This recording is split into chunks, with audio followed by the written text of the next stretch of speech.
Naug daw sa sunog ang unom ka mga tindahan sa usa ka beach resort sa San Juan, Siquijor. Ano ang report ni Orchids Lapingkaw?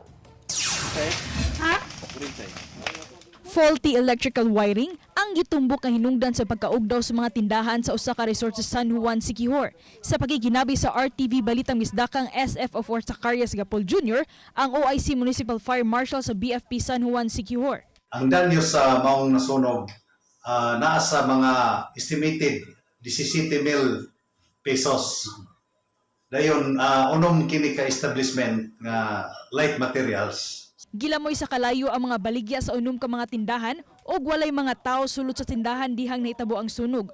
Wala niluwat og pamahayag ang mga nasunugan apan padayon kini nga nagproseso sa ilang mga papeles aron nga makakuha og hinabang gikan sa Provincial Social Welfare and Development Office.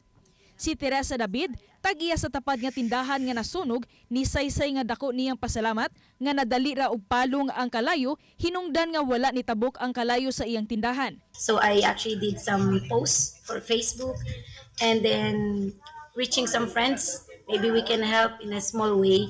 But the thing is like, we cannot actually, hindi mapapalitan